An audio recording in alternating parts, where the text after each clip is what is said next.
Hello' নমস্কাৰ, মই স্বাগতম জনাইছোঁ মোৰ এটা নতুন ব্লগলৈ। আৰু আপোনালোকক লৈ যাম মই এতিয়া খুব এডোখৰ সুন্দৰ জেগাত। ব'লক আৰু লগতে লৈ যাওঁ আৰু আপোনালোককো দেখাই যাওঁ মই ক'ত আহিছোঁ। ব'লক মই ভিডিঅ'টো আৰম্ভ কৰোঁ। এইফালে চাওক, মই আহিছোঁ চান্দমাৰী ব্ৰিজৰ তলেদি আহিছোঁ। এইখন হৈছে চান্দমাৰী গুৱাহাটী চান্দমাৰী ব্ৰিজ আৰু তাৰ তলেদি এইফালে যাম আমি বুক ফেয়াৰ গ্ৰন্থমেলা, তাতে যাম। আৰু দেখিছেনে ব্ৰিজৰ তলখন ইমান ধুনীয়াকৈ আৰ্ট কৰি থৈছে। ড্ৰয়িংবিলাক ইমান ধুনীয়া ধুনীয়া ড্ৰয়িং নহয়। অৱশ্যে মই গুৱাহাটীত থাকিও ইমান দিনে চান্দমাৰী ব্ৰিজৰ তলেদি অহাই নাছিলোঁ আৰু ব্ৰিজতো উঠা সৌভাগ্যখিনি হোৱাগৈ নাই। এতিয়া ইমানেই বেছি ব্যস্ত হৈ পৰিছোঁ নহয়, কেনিও ওলাই যাবলৈকে সময় নাথাকে। তাৰ মাজতে অকণমান সময় উলিয়াই পেলানি ভাবিলোঁ এবাৰ গ্ৰন্থমেলাৰ পৰা আহোঁ আৰু লগতে কেইখনমান কিতাপ কিনি আনো আৰু আপোনালোককো দেখাই যাওঁ। ব'লক তেনেহ'লে। এইফালে দেখিছে আমি আহিছোঁ বাইকত। আমি তিনিজন আহিছোঁ, ছোৱালী আহিছে, মিষ্টাৰ আহিছে আৰু লগতে মই। আৰু এইফালে আমি বাইকত গৈ আছোঁ। আজি বতৰটো অলপমান ঠাণ্ডা, সেইটো কাৰণে অকণমান ঠাণ্ডা লাগিছে। আমি আহি পাওঁতে অকণমান দেৰি হৈছে গধূলি সময়ত ভালেই লাগে আহি। দেখিছে আমি আহি পাই গ'লোঁ এয়া বুক ফেয়াৰ। আৰু মানুহ দেখিছেনে কিমান মানুহ হৈছে নহয়, বহুত মানুহ ইয়াতে। যেন ধুনীয়া কিতাপৰ মেলা বুলিয়ে ক'ব লাগিব আৰু কিতাপৰ গ্ৰন্থমেলা। তো ইমান ধুনীয়া দেখিছেনে। এইফালে বাহিৰত খেলা বস্তুবিলাক আছে আৰু লাইটিং দি থৈছে ধুনীয়াকৈ। আমি দিনতে আহিছোঁ কাৰণে লাইটিংখিনি ইমান দেখা পোৱা নাই, কিন্তু মানে ভাল লাগিছে, সোমায়ো ভাল লাগিছে। আমি আহি পালোঁহি আৰু আহি পাই আমি ভিতৰলৈ সোমাই গ'লোঁ আৰু ৰাস্তাতে মোক এটা টিকেট দিলে, কিবা লটাৰী টিকেটটো ল'লোঁ। লৈ পেলাই ফোন নাম্বাৰটো দি দিলোঁ আৰু এইফালে ৰখি আছে। এইফালে আমি ভিতৰত সোমালোঁ, টিকেট কাটি আহি দেখিছে এইফালে ভিতৰত সোমাই গ'লোঁ। ভিতৰত সোমাই ভাবিছোঁ এতিয়া কোনখন দোকানত যাওঁ আৰু ভাবিলোঁ একদম প্ৰথমৰ পৰাই চাই যাওঁ। আৰু প্ৰথমতে আমি সোমাই গ'লোঁ এখনত, তাৰ পৰা কিছুমান কিতাপ ল'ম। আৰু প্ৰত্যেকখনতে সোমাবলৈ ইমান বেছি আমাৰ হাতত সময় নাই, সেইটো কাৰণে যিখিনি পাৰোঁ অলপ চলপ চাম আৰু তাৰ পৰা এখন দুখন কিতাপ যি পাৰোঁ ল'ম। আৰু ইমান কিতাপ আছে দেখিছেনে, ইমান ধুনীয়া ধুনীয়া কিতাপ। আৰু এয়া অনুভৱৰ জোনাক, মাটিকাৰ, এইখন দেখিছেনে ইমান ধুনীয়া উপন্যাস নহয়, এনেকুৱা লাগিছে যেন গোটেইখিনিয়ে লৈ ল'ম। আৰু ইয়াৰে বহুতখিনি কিতাপ অৱশ্যে মই পঢ়িছোঁ। মই কিতাপ পঢ়ি ভাল পাওঁ, উপন্যাস পঢ়ি, আৰু সেইটো কাৰণে মই ইয়াৰে বহুতকেইখন কিতাপ মই পঢ়িছোঁ। তাৰ মাজতে দুখনমান চাই নিম আৰু চাই লওঁ ব'লকচোন কি কি কিতাপ আছে। ছোৱালীয়ে আকৌ এইবিলাক কিবা কিবি কাৰ্টুনৰ কিতাপহে ভাল পায়, সেইটো কাৰণে তাই চাইছে কাৰ্টুনৰ কিতাপ আৰু মই চাইছোঁ উপন্যাস। আৰু তাৰ মাজতে ব'লক আপোনালোকক দেখাই যাওঁ, চাই থাকক।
যথেষ্ট ভিৰ, বহুত মানুহ। আজি অৱশ্যে লাষ্টৰ দিনা, সেইটো কাৰণে আৰু বেছি ভিৰ চাগে। আৰু এখন দোকানত সোমালোঁ আহি এইফালে আমি, চাওকচোন। আৰু এইখনতো বহুতেই কিতাপ আছে, চাই যাওঁ এখন এখনকৈ কোনখন লওঁ। এইফালে দেখিছে চবফালে কিতাপ কিতাপ আৰু কিতাপ, কিতাপৰ মাজত আমি। সঁচাকৈ খুব ভাল লগা, মানে বুজাব নোৱাৰা অনুভৱ, খুব ভাল লাগে এনেকৈ। দেখিছেনে, ইফালেও মানুহ সিফালেও মানুহ, বহুত মানুহ হৈছে আৰু চবেই হাতে প্ৰতি কিতাপ, ভালো লাগে এনেকৈ।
আমাৰ কিতাপ লোৱা হৈ গ'ল আৰু আমি এতিয়া ওলাই আহিব লৈছোঁ।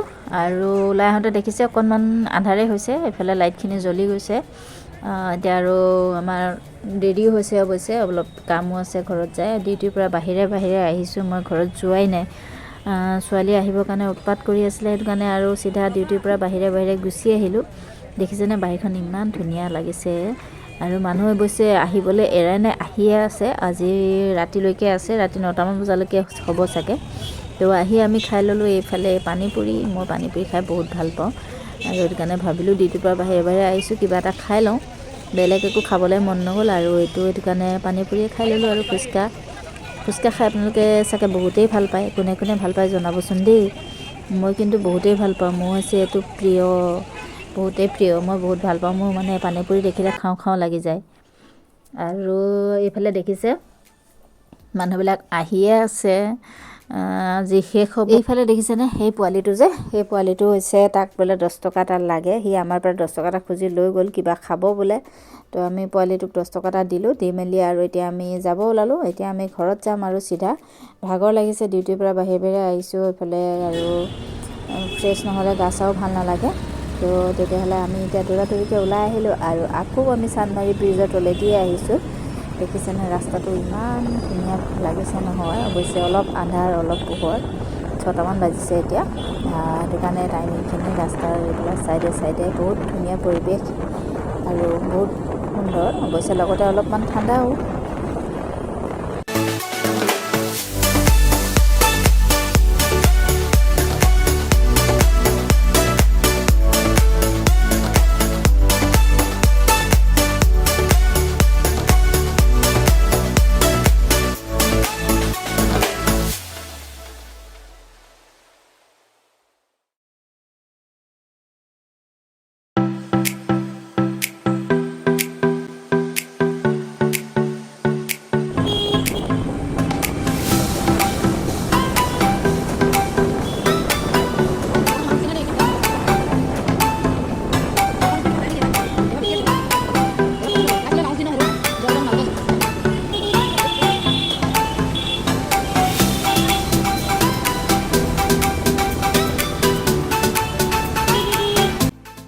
আৰু ৰাস্তাত আহি থাকোঁতে আমি ল'লোঁ অলপমান চব্জি। দেখিছে চব্জিখিনি ইমান ফ্ৰেছ হৈ আছে নহয়, দেখা পাই ভাবি গ'লোঁ ইয়াৰ পৰাই লৈ যাওঁ আৰু সঁচাকৈ চব্জিখিনি দেখাতো বহুত ধুনীয়া আৰু একদম তাজা চব্জি হয়, ফ্ৰেছ। তো চব্জি লৈ মেলি অৱশেষত আমি ঘৰ আহি পালোঁহি আৰু এইয়া চাওক কিমান কিতাপ আনিলোঁ। এইফালে দেখিছেনে, মোৰ কাৰণে আনিলোঁ উপন্যাস আৰু ছোৱালীৰ কাৰণে আনিলোঁ কিছুমান সাধু কথা আৰু কিবা কিতাপ আনিছে। এইফালে দেখিছে এইখন অমীয় শৰ্মা সাহিত্য সংগ্ৰাম আনিলোঁ আৰু এইফালে ৰঞ্জু হাজৰিকাৰ উপন্যাস, এখন উপন্যাস, এইখন হৈছে এখন ৰেচিপি মনোৰমাৰ আৰু নিৰামিষ, এখন খুব ধুনীয়া কিতাপ হয়। লগতে আৰু এখন উপন্যাস আৰু এইখন হৈছে ছোৱালীৰ কাৰণে কিতাপ। আৰু লগতে এইবাৰ দেখিছে পলাশৰ বেদনা, চিন্তা, ভানু, জেনেৰেল নলেজ, অসীমত হেৰাল সীমা, অসমীয়া ব্যাকৰণ আৰু ব্যৱহাৰ আৰু বহুতো কিতাপ আনিলোঁ কিছুমান। এয়া দেখিছে বুঢ়িয়াৰ সাধু, চাঞ্চিৰাণী লক্ষ্মীবাই আৰু এনেকুৱা আকবৰ কিবা কিতাপ আনিলোঁ। দেখিছে কিমান কিতাপ আনিলোঁ। এতিয়া আৰু পঢ়াতহে জোৰ আৰু তেনেহ'লে আজিলৈ আহোঁ। ভিডিঅ'টো ইমানতে সামৰণি মাৰিছোঁ। আশা কৰোঁ আপোনালোকে ভিডিঅ'টো চাই ভাল পালে আৰু লগতে লাইক কমেণ্ট কৰিবলৈ নাপাহৰিব।